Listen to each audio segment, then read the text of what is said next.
All right, welcome to another installment of Supernatural Confessions, the podcast. My name is Tim O. My name is Eugene Tay. And E.T.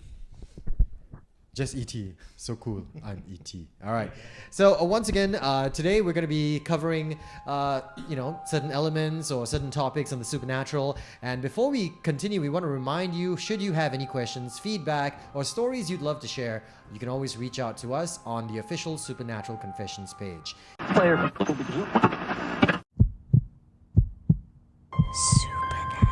Is anyone here? Can you please give us a sign? Supernatural. Confessions.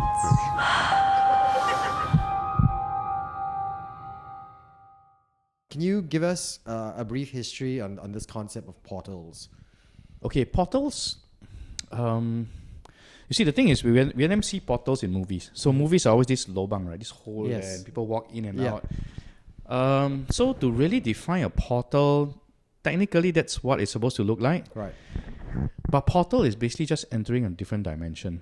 So, for example, when we do astral traveling, sometimes where your soul misaligns with your body, technically it's going through a portal because it's a different dimension. So it's not exactly a door, but it's just somewhat like a parallel universe. So portals, there are different kinds as well. I think different religious beliefs have got different definition of portals. So I think over here when we do paranormal research, a portal just defines as going into a parallel universe where it's not really what we see, but it's either astral plane or dimension X as we call it, or something. Sometimes people believe it can help us travel through time. Right. There's this theory of wormholes. Wormholes are these really small holes in the ground that people believe that you can actually travel through time via these wormholes. Okay, but obviously for most ghost hunters, when you talk about portals, they also talk about places where, they usually focus on very heavy in supernatural activity and paranormal activity, where maybe the most hauntings come out, where they come from, spirits come from whatever realm they're in after they've passed over into our dimension. I would define portal as a very thin fabric between our world and the other world. We have, you can walk along the street and this is our plane, right? Yep. But the portal is where that connection between our plane and the other world is very thin, and it's easy for spirits to cross over. Okay. So should we want to astral travel now to the other side, perhaps sitting in this room may not exactly be the easiest point because this is not a gateway. We have to use like crystals and everything to power it up. But there are certain areas that are naturally weaker in that sense. Okay. And this is where usually the spirits come in and out from. Okay. There have been some cases, even in my old office back in Kembangan.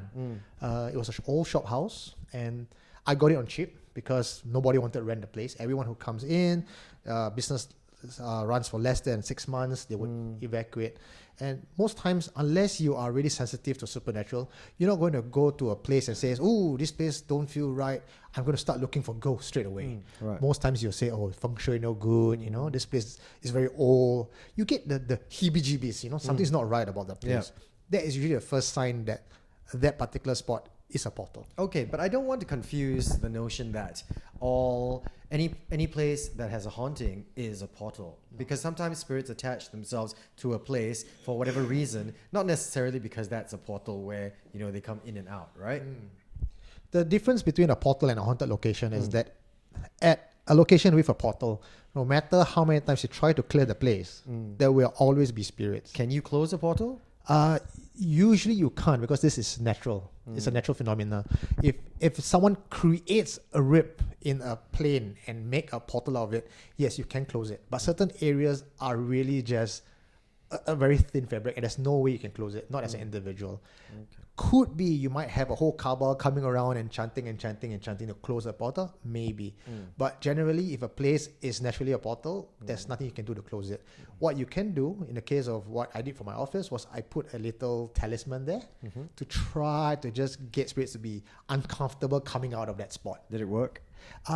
It did, compared to the first time when I was there. When I first got the office, of course, I signed the agreement in the morning, so I don't feel anything was wrong. It was just an old place, and I was more interested in the fact that the rent is cheap. But when I went back at night with my interior designer, we felt, okay, he said hey, I didn't know there was a cleaner in this place. I said, there's nobody here.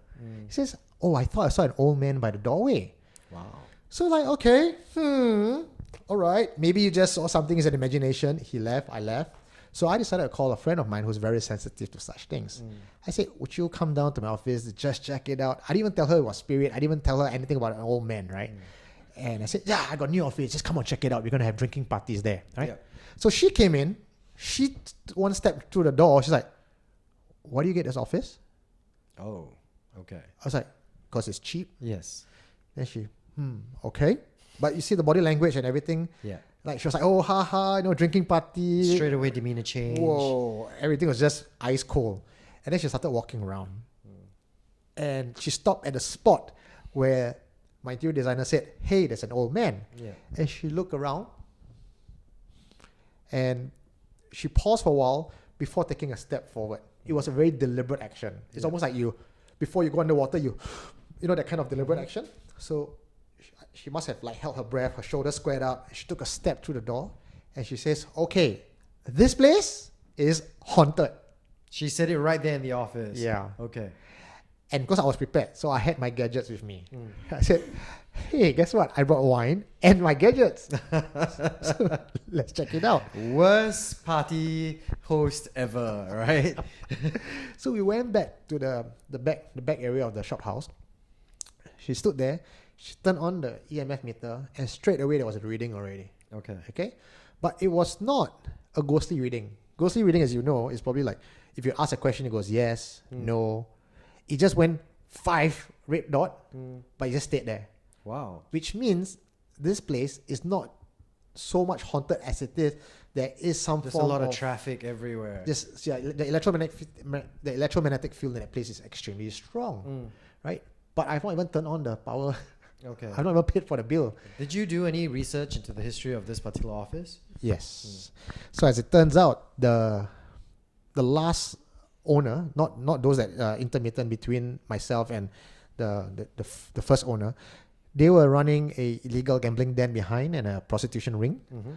In front, it was a massage parlor. Behind, it was a prostitution ring and a gambling den. Wow, sounds like a fun place. And what they did was, they knew this place was a portal already. Right. And spirits were going to come out of this place. It was the yin energy is very strong, right? They have a pakwa. You know what's a pakwa? It's the Taoist pakwa, right? Octagon. Yeah. They put the flesh of a dead man, a corpse, into the pakwa and buried it in the ceiling. It's a shop house, right? So they can bury somewhere in the ceiling, and I will never know because what we're seeing now is a false ceiling. Yes. And that trapped all the spirits in there. Why did they want to do this? Because then they can ask the spirit to do their bidding. They can capture spirits, shackle them down, and say, I want you to help my house win the bet, or get the man to come back. So there were a lot of spirits that were trapped in that place. Okay. And one of them was a minor demon.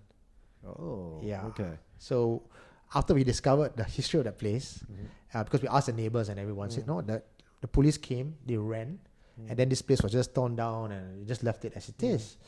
So we said, okay, but how do we get rid of it? Right? So we called masters to come down, and they couldn't close. They tried to clear the spirits, but every time they clear, there'll be more spirits coming in, more spirits pouring in. But there's still one dominant spirit there, Right. which appears in the form of an old man. But he's not the old man. Okay. He's actually a minor demon. This old guy that they're saying is a minor demon. Yeah. Okay. So they can't free this minor demon either. So the minor demon didn't want to be there. Okay. Because demons have a purpose to haunt the place. Yeah. In this case, he was brought in there, shackled against his will. So he says, I don't want to be here, right? And we said, so how do we let you go? He said, there is something in this place that's you corresponded with this. the one. master, Okay. the Indian guru. The fella said they correspond with the demon through some form of ritual, which I was standing there, but I was not clued in on what the discussion was, right? And then he came out and said, okay, there's something in your ceiling that you need to clear. I was like, that doesn't mean I have to spend money to break ceilings and false ceilings. Like, I don't even know where it is. Yeah. And when we started breaking the false ceiling, there were cockroaches and insects. And yeah, for a shop house, you would find insects and cockroaches to be a norm.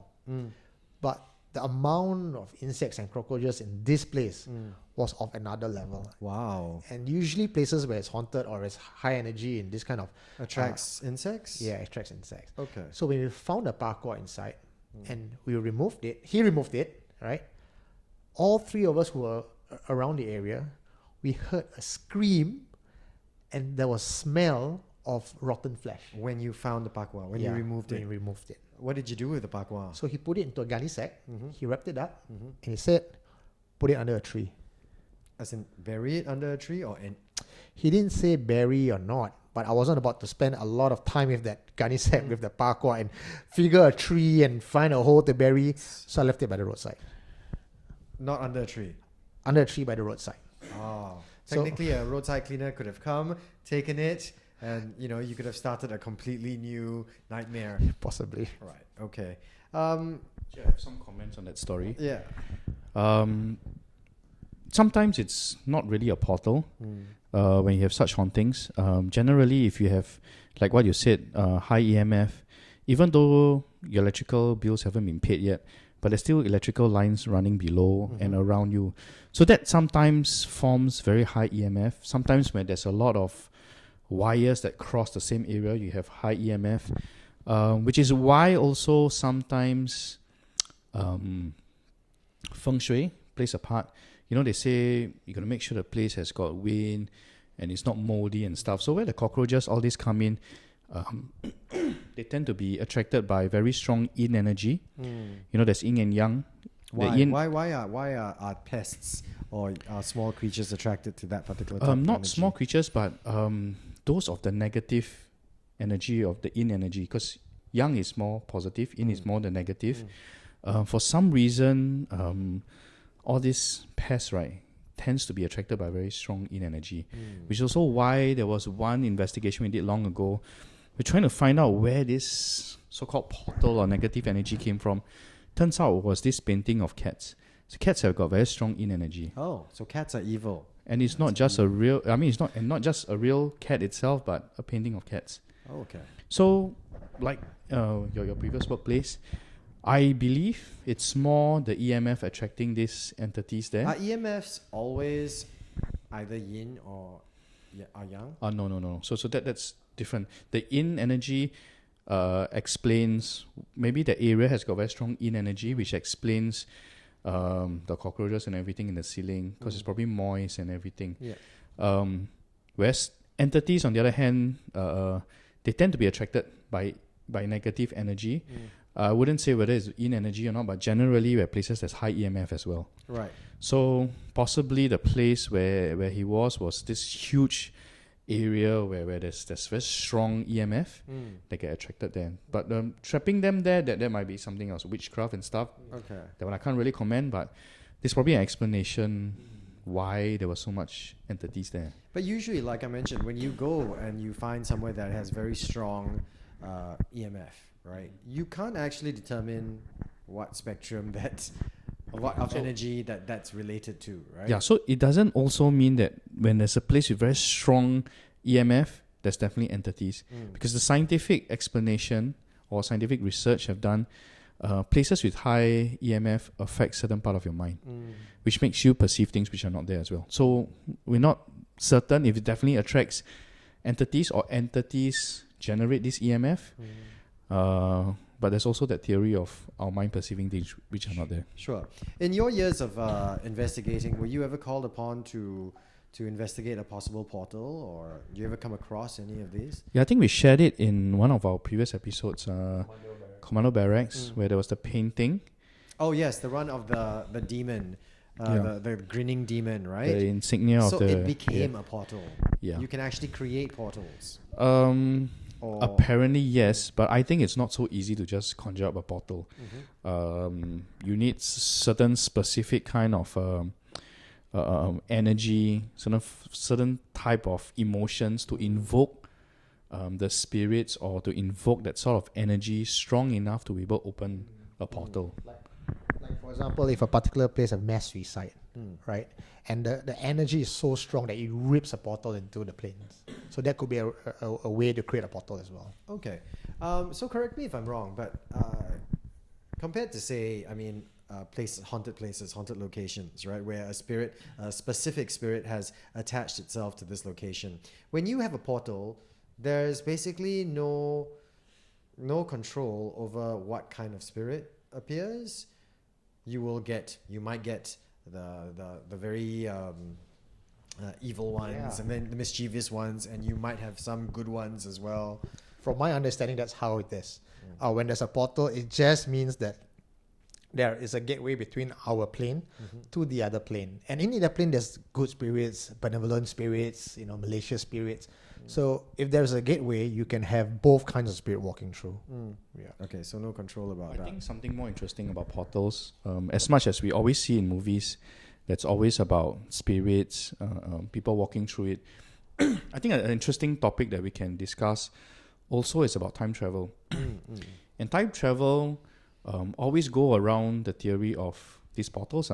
And one of it is this scientific theory of wormholes where it connects two parts or something. People travel in time. There have been quite a number of documentation of actually people traveling through time.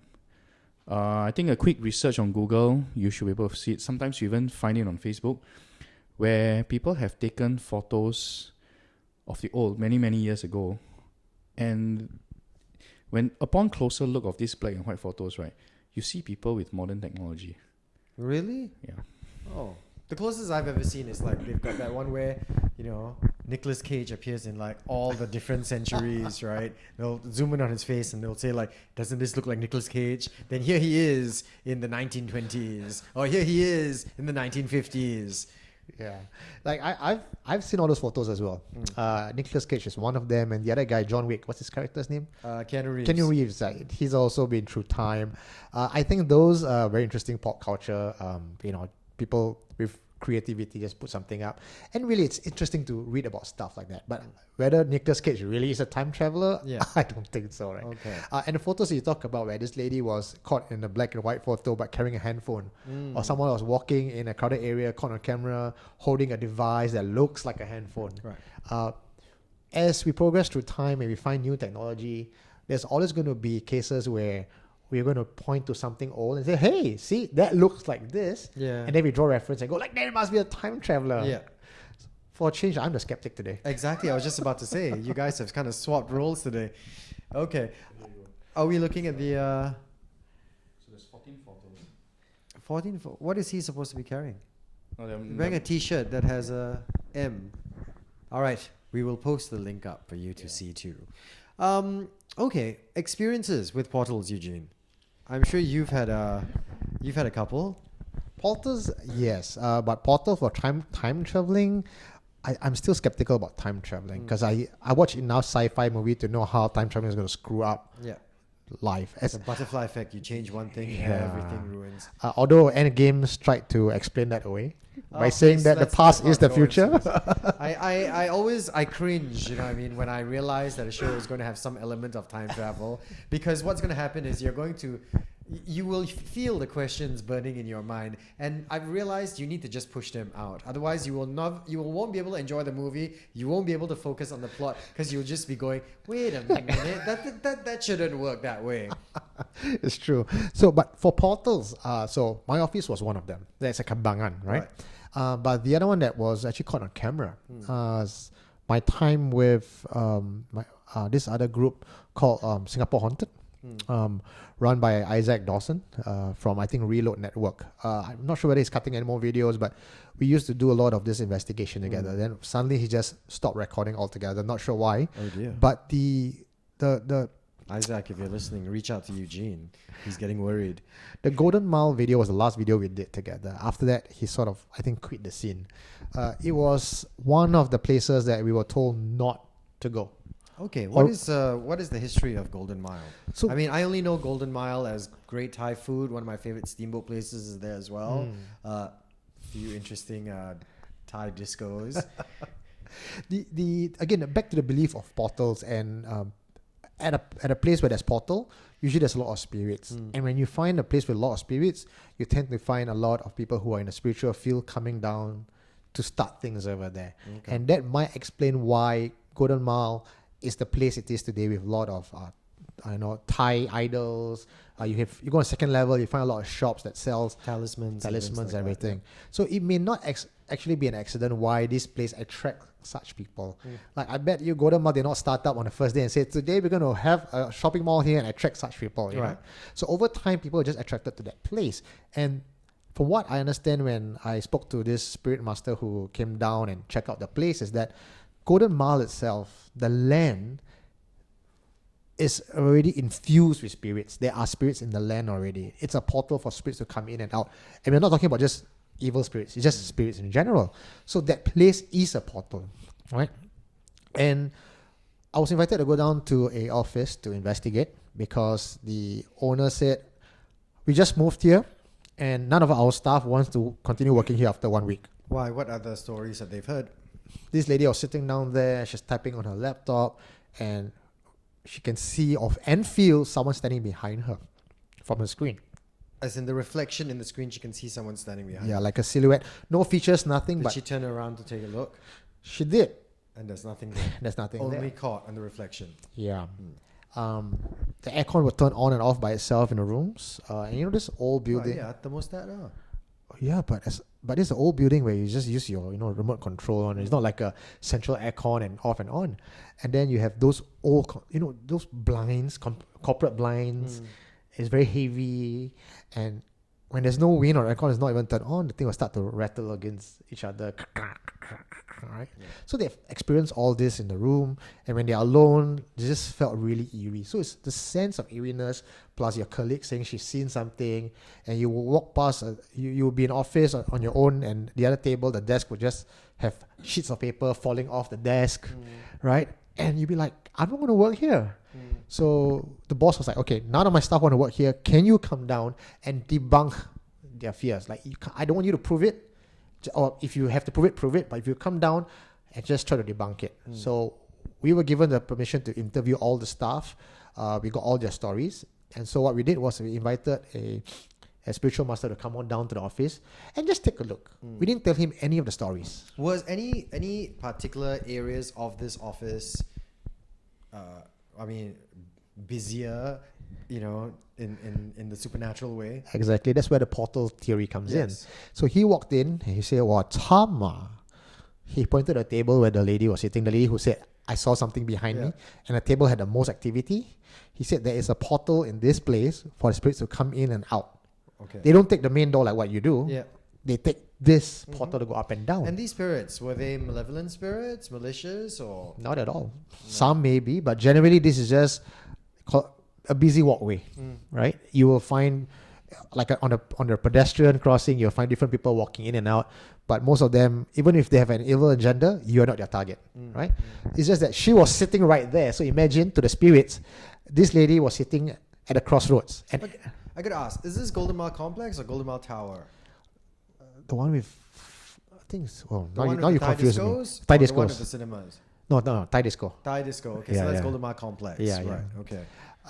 And when we asked the guy, he said, okay, if we stay here overnight, will we capture anything?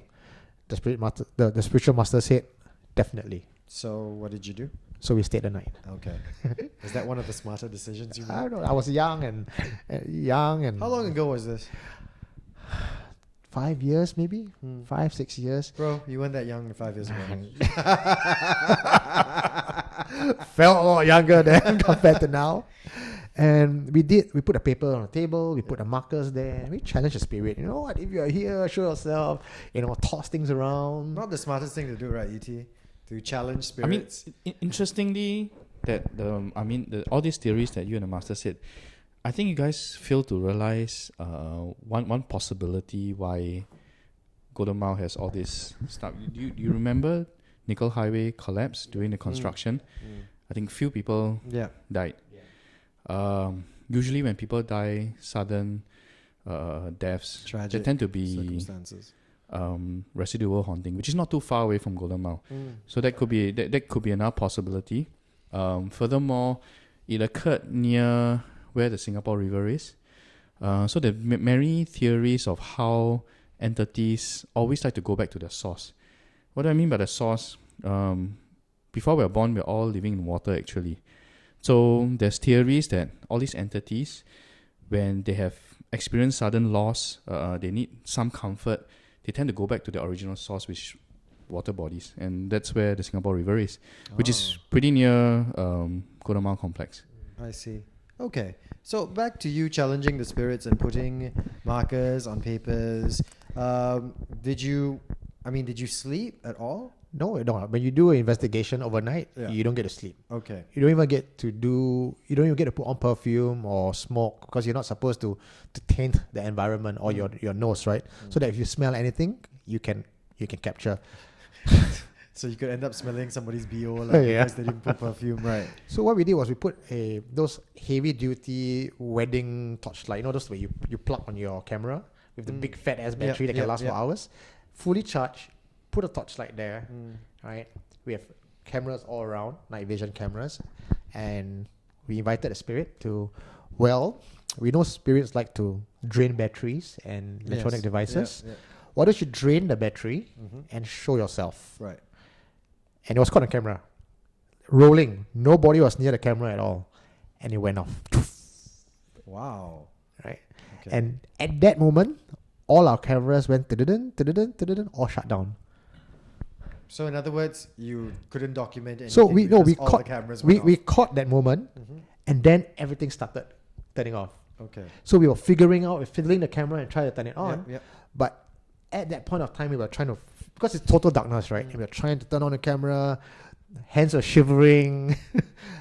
The aircon turned on by itself. On one room, and in the other room, the curtains started rattling against itself. But how did you feel though? I mean, did you obviously you weren't the most comfortable, but did it feel like a very negative energy? Do you feel an increase in atmospheric pressure? Honestly, at that point in time, and I will confess it, I was more afraid Okay. than being aware of. Let's see, what do I feel about atmospheric pressure? No. What I mean is like, did you feel like scared? Were you like petrified? Yeah. There was a sudden chill, and you could feel something was there, and that was like, okay, when the light turns off by itself, I would feel frightened, yes, but the kind of horror I felt was as if someone doused me with cold water. Okay. Like something just descended on the place. So you felt like something was going to get you. Yeah. Okay. Yeah, it So was like that. an evil spirit, evil Yeah. presence. Okay. And while we were fiddling with the camera, because there was no lights, all the lights were off, right? And we heard something thrown across the room, right? And sound of paper just rustling down. So we said, turn on lights, right? So we were grabbing our torchlight, everything we can find to turn on. We don't turned you on the switch main on light. the- we main turned on light, the main lights, right? And we found that the pen we put on the table, markers we put on the table, flew across the room to the other side. Wow. And there were 4 markers that we had. It's not the first or the last, it's like the third. Right? So if you want to talk about maybe the wind blew it, Yeah. why? So the other markers were untouched. The Untouched. exact same exact position. same location. Till today, I can't explain that. Okay. Yeah. Wow. And that was a spot where we put the markers. That was a spot where the gateway is. Okay. Did do we know what happened after that? I mean, you had to obviously report back. So to the we client. took all our evidence. We went back to the client. We said, this is what we found. Did they move out? Well, we didn't follow up with them. But I assume if the boss, is righteous enough, Yeah. he would say, okay, enough is enough. I forgo my rental and everything, and he will move out. Okay. Okay. Wow. So Heavy that stuff. was a pretty scary portal story. Okay. Well, I'll share this one with you guys. All right. So most of you know what I do for a living, right? And I've been in this line for a pretty long time. The last place I worked at, and I've always had people asking, "Hey, your studios we've heard their stories and all that." And I will tell you, and I'm not going to say which company, but back when I was working for this company that was located on a hill, okay, there were all the studios, most of the radio studios were all in the basement, right? And we'd always hear stories that, of creepy things that happen in the basement, right? But the basement would have maybe, I don't know, 9 or more stations in a row, right? But every time there was a creepy story, it always involved either the one all the way to the left or the one all the way to the right. And some of these stories are pretty creepy lah, okay? I'll tell you this one. So this one studio, this was during a time obviously before MP3s and things like that, when people actually had to play CDs, right? And say the DJ is facing this direction, the mic is here. All our CDs are placed behind against a shelf, right? And you would hear DJ saying, "Wow, when I'm on air, I can hear someone like they're walking past and they're running their fingernails past the," so it'd be like ta ta ta ta ta ta across. But then when they get off air and they turn around, nobody there. Other stories would be they would take the CDs out and they would stack them up, right, in the order of which they're going to play, and then they go on air and then they turn around and it's all jumbled up, right? But this is probably I mean, there are other stories as well where sometimes they put, headphones on and then you hear a kid's voice in in your ear. Hello. And you guys do night shows, right? Yes, we did night shows. There were more than one occasion where usually a DJ would come running out into the next one and go, "Hey, I sit here with you, okay, for a little while." But the one that no one, I mean, I guess.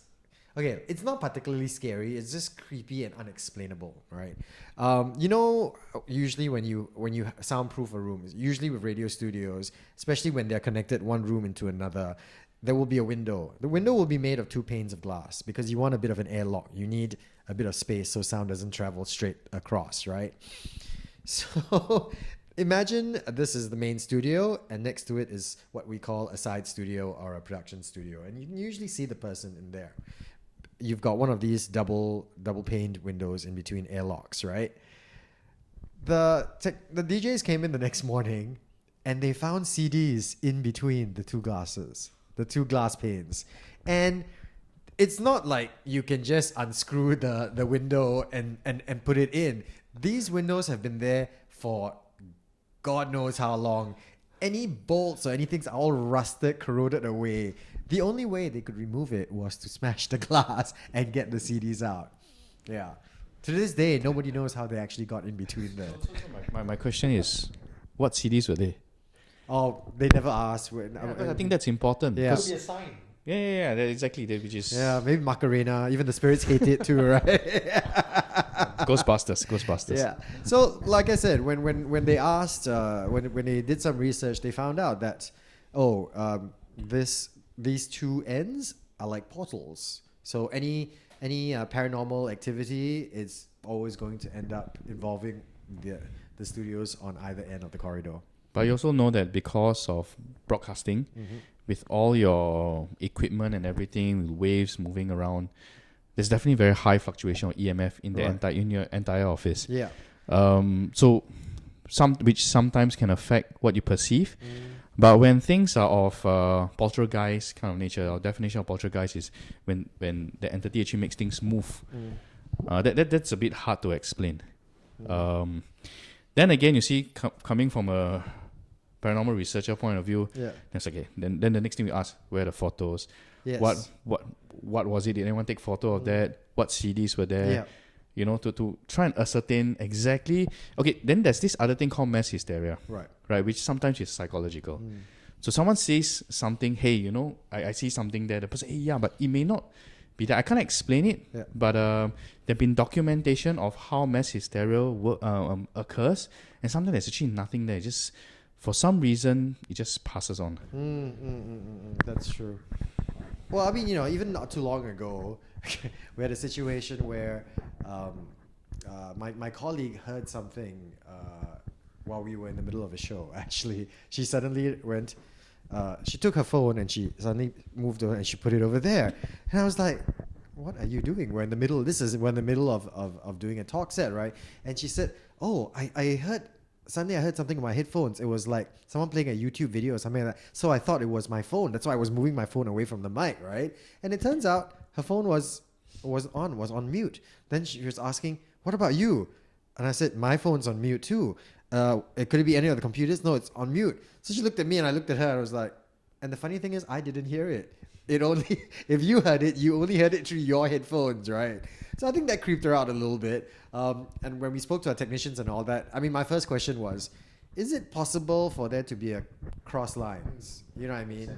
You know, especially since we're dealing with so much, high frequencies, a lot of tech and stuff like that. Could it be possible that we're picking up another signal from somewhere else, and it's going straight into your headphones? And he says, yeah, it is possible.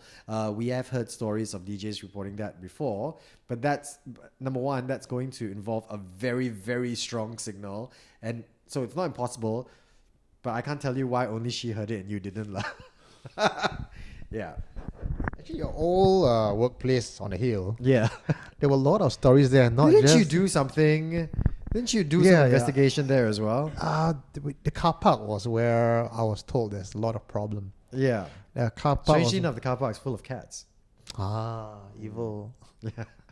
So You say they have a lot of the yin energy. yeah. Or maybe what we'll do is we'll put up this little link here where if you guys actually have any stories from any old workplaces on the hill where you do broadcasting, you might want to give us a shout out, tell us your story, and maybe we'll pick some and talk about it in the next episode. Yeah. In fact, actually, I think we should probably do an episode at some point on experiences at the workplace, wherever you work. You know what I mean? Maybe you work in a very high traffic area. Maybe there's a portal there. Maybe there were things that you encountered that you couldn't explain. Or even if it was mass hysteria, what are some of the stories? You know, and obviously, given E.T. and Eugene's years in research, maybe they would be able to tell you something about those locations that you didn't know. And to incentivize you guys, if you send us your stories about your haunted workplace and we talk about it on air next time, we'll give you a t-shirt and a Supernatural Confessions book. Yeah. Right? So maybe only one set. One set for one winner. One up for grabs, yeah. E.T., have you ever worked anywhere that, you know, encountered things that you couldn't explain? I don't mean like, oh, I work here and then my boss didn't give me a bonus and that cannot be explained. But I mean, you know, any occupations you've Yes, had? Yeah. definitely. Let's not talk about army because we went through Yeah. army stories. Some say, yeah. So my office, the old name of it was called Hexagon House. Okay. It's very interesting because it's a hexagon. I mean, it's a hexagon Right. shape. It's exactly at the cross junction of Middle Road, by Beach Road, I think. If you know where Shaw Tower is, opposite was where my office was. It's not there anymore? It's still there. Okay. Yeah. So on the 4th floor, we've had reports of colleagues hearing. Cause where we was basically it's a open desk office. Some people have got fixed desks and there's some rooms. Where I used to sit was an open desking. Directly behind me, this whole row of pigeonholes. So it's not, the pigeonhole doesn't go all the way to the ceiling, you know, somewhere below where you can reach. But I can't see behind that. So behind is an entire row of all open cubicles. Yeah. There have been a few occasions where not just me but my colleagues can she hear kids running behind the pigeonhole. Up and down. It just freaks us out lah. Yeah. And another colleague where he was working halfway on this. When they run, are they making noises as well? As in, are they No, talking? only- Are they laughing or? only heard footsteps. Okay. How do you know they're kids? The pace, the waiting, you know when people run, you hear an adult run and a kid run. It's a bit different, the sound. Yeah, maybe because the legs are shorter, so the shuffling is a bit faster. So my colleague was working, then suddenly he heard this knocking, tuk tuk tuk tuk, on his cupboard. Then he looked, nothing. Then continue working, tuk tuk tuk. Then he got them pissed off because he was like trying to get this done. I want to go home. He said, "Hey, can you stop it or not?" Then he slammed his cupboard, and he just stopped after that. Oh, what did he think it was? Someone playing a prank, or he thought it was? At that point of time, he didn't think of anything. He was he just just- pissed off because okay. he was really focused and he needed concentration. So he just whacked the cupboard. After that was okay. Oh wow. But I guess that's what drew me into paranormal research. All this while since young, I tend to be able to sense things. Thankfully, I can't really see, but I can sense. So when I was working there for a couple of years, just feels uneasy because a number of occasions I'm always the last one to leave. So how it's structured is so it's all open desking and then there's a big glass door in front of me and then the lift. So if I'm the last one to leave, I will press the lift first. Yeah. Just before from the third floor, just around reach fourth floor, right? I'll run inside, turn off the lights, walk straight into the lift, close the glass door behind me, and not turn around and just press 1. 'Cause It just freaks me out that Right. that office for some reason. Okay.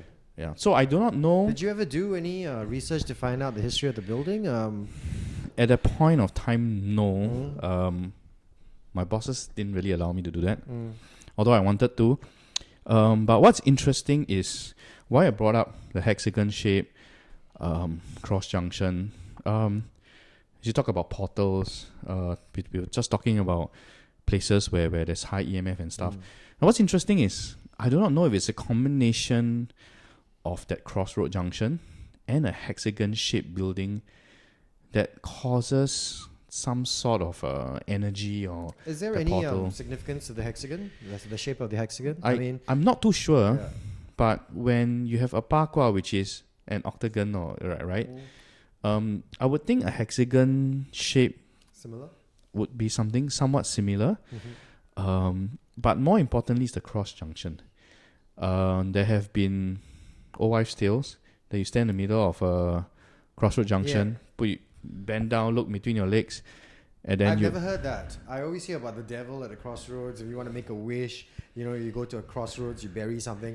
Tell me about this. Yeah, so you're supposed so you're supposed to go in the middle of the crossroad junction, bend down, look in between your legs, and you're supposed to see spirits and entities. But to me, it's more like probably gonna knock down. Like, that's why you see. spirits and entities. What through your legs behind you? Yeah. Wow.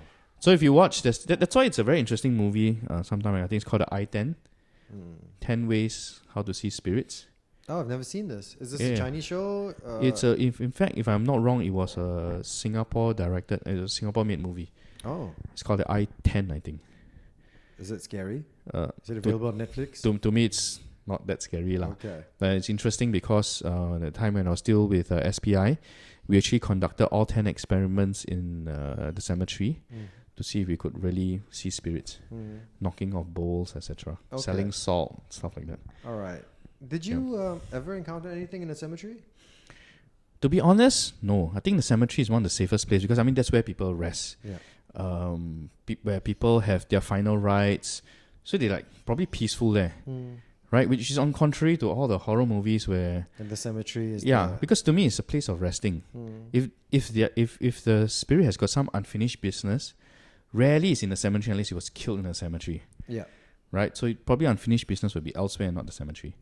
Just at the cemetery, being humans, watching all those horror movies, Yeah. we tend to scare ourselves.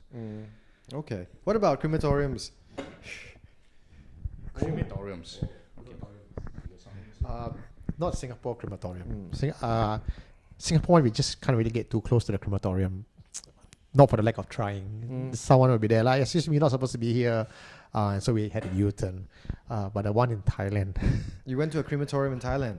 by accident, we didn't know it was a crematorium. Does And one end up in a crematorium by accident? you see, when you think about crematorium, you think about it from a very Singapore context. Yeah. There is a building, there's a pathway, there's an automated door, right? But in a village in Chiang Rai, was it Chiang Mai, the crematorium is actually just a building structure in the middle of a forest. Right. And the villagers are the one that use that to cremate their loved ones. It was very near my okay. So I was in Chiang Mai for a visit to my friend's uncle. Okay. His uncle's Singaporean. Right. He bought a land in Chiang Mai, a farm, and it's just like, okay, my retirement plan, I stay there. Why? Because nobody wanted that piece of land. Okay. And we're like, okay, good for you. You get a land for cheap. And he started building his farm there. So at least in today's sharing, there's 2 occasions where people buy stuff for cheap. Like I rented my office for cheap, Yeah. and this uncle bought the land there for cheap because that piece of land is just across the road From the crematorium. from a crematorium. Oh, okay. And I didn't know, like I said, I didn't know what it was because farmland, one stone structure in the middle of a clearing, looks great, no idea what it was. Walk there and try to check it out. Yeah. Walk there, at one point I just felt this is not right. Like I walked through like a spider web. That's how I felt, right? Something was on my face. Just felt dirty. And so I couldn't explain what happened because I was laughing and chatting. I was on a vacation.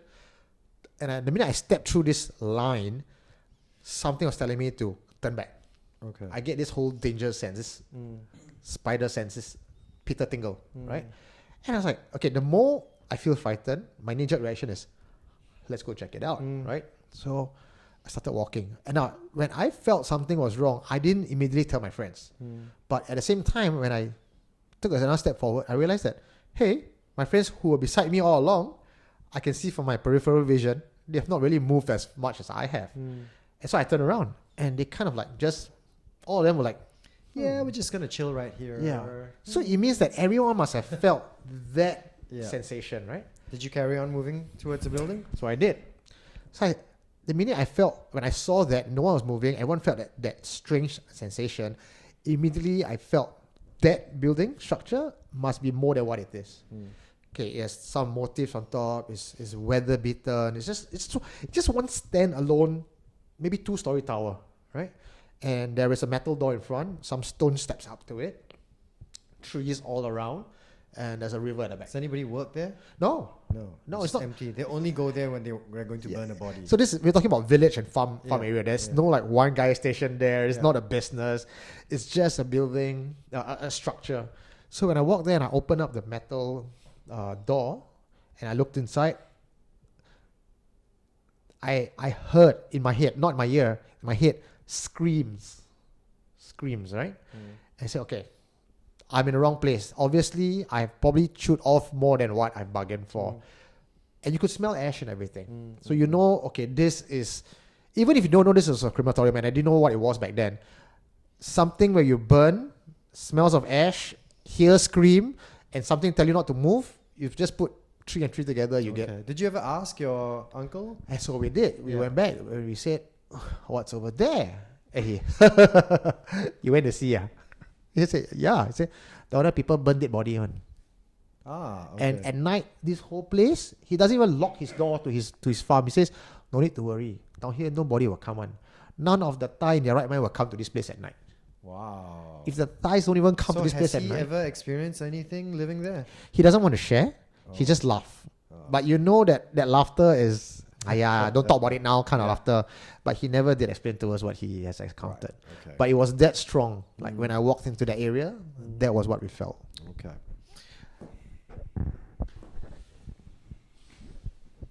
Well, fortunately, Mount Vernon Crematorium not quite like that, lah. All right, so I think that kind of concludes our little topic tonight. Unless there's anything you guys want to add. No, I think No? Okay. On portals and ley lines, and if you have any questions at all or stories you want to share or even things you want to clarify as well, please reach out to us once again on our Facebook page. E.T. signing off. And I'm Timo, and this has been Supernatural Confessions.